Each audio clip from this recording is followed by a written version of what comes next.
Hello everyone, in this video we're going to go over quadratic applications concerned with maximum or minimum values. So in this case we're told three different functions, one of which is a table, one of which is a quadratic in standard form, and then we have a quadratic in vertex form. So obviously if we're asked a comparison question, we have to know what the maximum value of each function is, and then we can analyze which one is the largest. That should be the easiest part. We're also going to write h of x in standard form on top of that. So first of all, what is the maximum value for a quadratic? A maximum value, if you remember one of our first days, we define the vertex as being a maximum or a minimum. It's always going to be one of these two cases. Okay, in the case that we have something like this is our vertex right here. Okay, the actual coordinate. The maximum, and this would be a case where the vertex is a maximum, is talking about what that y value is. Now another possibility, if we have a graph like this, once again this would be our vertex, our turning point. This would be a case where we have a minimum value. Now obviously there is some overlap between saying the words vertex and maximum. They share something in common, but there is a very important difference as well. Maximum is referring to the y value, or the output of the vertex. So if you say something like the vertex is 3, 10, the maximum is 10, given that it's this kind of this type of quadratic, or sad face. Okay, so it's important that we understand that difference there.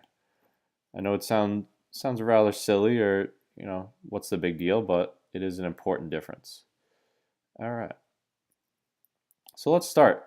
We can really start anywhere here. I'm going to start with probably the fastest one to answer this question. It is in vertex form, h of x, which means I can find the vertex rather quickly. The vertex here is at -2, 9.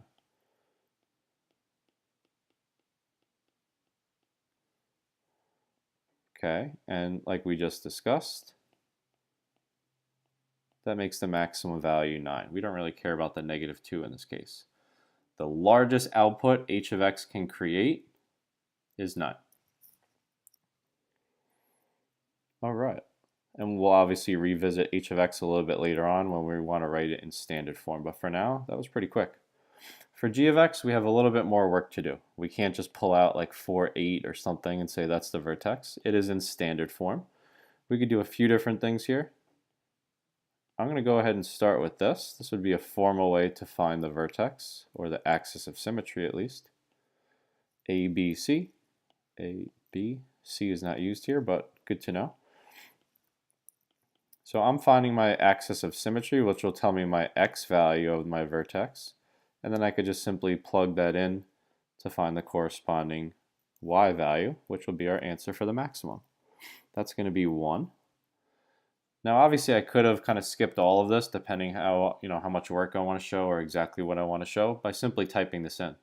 However, if it is at a fraction, obviously we wouldn't really see this in a normal table on our graphing calculator. Anyway, it's good work to show regardless. So I do know that 1 is where the vertex is located, x value wise. So what's that output? You can see even without a graphing calculator, the work here is really not that challenging. This is -2 times 1 plus 4 plus 8. -2 plus 4 plus 8. And now I know my vertex is at, that's 2 plus 8, 10. I know my vertex is at 110, which what is the max value? 10.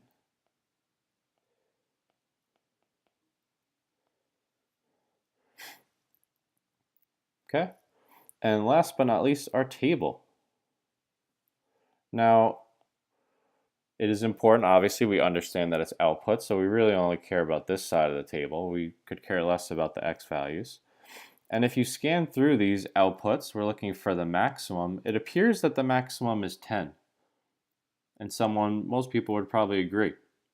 However, if you really understand how quadratics work, notice you see symmetry here. You see a 4 on top, a 4 on the bottom, an 8 and an 8, a 10 and a 10, which means obviously a quadratic can't have two vertexes. It's not like 210 and 310 are both the vertices.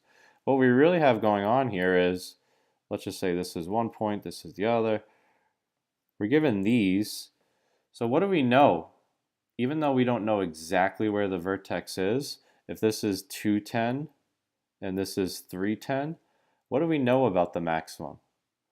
It's somewhere here, something like 2.5. And even though we don't know what the output is, we don't know what the exact maximum is, we do know that it's greater than 10. Seeing this visual here kind of proves that, right? If I know they're bouncing back and forth, I know that that peak has to be larger than the 10 on either side. And that's really going to answer our question here. So now if we look back, we have a maximum of 9, a maximum of 10, and something greater than 10. So which of these has the largest maximum? F of x. Even though, interesting enough, we actually don't even know what it is. F of x has the largest max. And if we want its largest maximum, if we want to put them in order, it would look like this. F of x in first, g of x in second, and h of x in third, in terms of their maximum values. Okay. So that answers the question with the maximum. We justified our response. Okay, that's important. Going back to the g of x, we showed some work on how we found the maximum. We don't want to just guess here. And now we want to put h of x in standard form. So that's kind of like taking it from how it looks with the bubble and more so like g of x, a trinomial. So what I'm going to do first, I'm just going to rewrite it in terms of space. This was h of x, and it was negative x plus 2 squared plus 9. Okay, so if I want it to look like a trinomial, ax squared plus bx plus c, I have to get rid of that squaring that's taking place, have that bubble as I call it. So what I'm going to do is,